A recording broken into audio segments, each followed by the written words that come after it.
முக்கிய செய்தியாக பார்த்து வருகிறோம். தமிழகத்தில் இறுதி செய்யப்பட்ட 3 யானை வழித்தடங்கள் குறித்து அறிவிப்பு வெளியிட வேண்டும் என தமிழக அரசுக்கு உயர்நீதிமன்றம் உத்தரவு பிறப்பித்திருக்கிறது. தமிழகத்தில் இறுதி செய்யப்பட்ட 3 யானை வழித்தடங்கள் குறித்து விரைந்து அறிவிப்பு வெளியிட வேண்டும் என தமிழக அரசுக்கு சென்னை உயர்நீதிமன்றம் உத்தரவு பிறப்பித்திருக்கிறது. தமிழகத்தில் யானைகள் வழித்தடங்கள் அறிவிப்பது தொடர்பான வழக்கில் சென்னை உயர்நீதிமன்றம் இந்த உத்தரவை பிறப்பித்திருக்கிறது. இதுகுறித்த கூடுதல் விவரங்களை வழங்குவதற்காக எமது செய்தியாளர் சக்திவேல் இணைந்திருக்கிறார். வணக்கம் சக்திவேல், முழு விவரங்களை பகிரலாம்.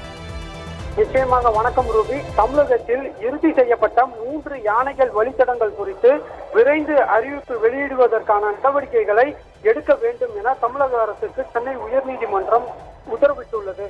தமிழகத்தில் யானைகள் வழித்தடங்கள் அறிவிப்பது தொடர்பாக விலங்குகள் நல அலுவலர் முரளிதரன் சென்னை உயர்நீதிமன்றத்தில் வழக்கு தாக்கல் செய்திருந்தார். இந்த வழக்கு நீதிபதி சதீஷ்குமார் பரத சக்கரவர்த்தி அடங்கிய சிறப்பு அமர்வில் மீண்டும் விசாரணைக்கு வந்தது.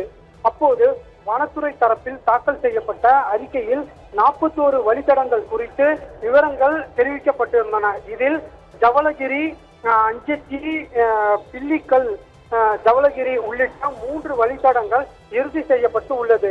மேலும் 12 வழித்தடங்களை இறுதி செய்வதற்கான பணிகள் நடந்து வருகிறது. ஒரு சில வழித்தடங்கள் கைவிடப்பட்டு விட்டதாகவும் தெரிவிக்கப்பட்டிருந்தது.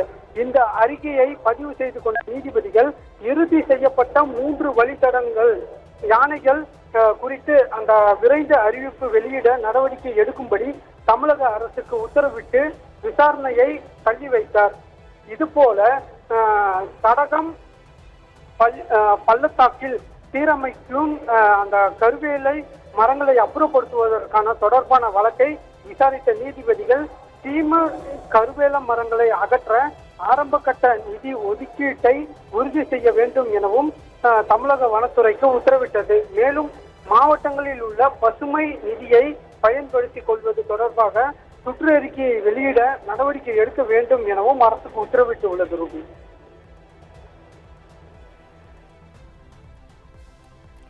விரிவான விவரங்களை வழங்கியமைக்கு நன்றி சக்திவேல்.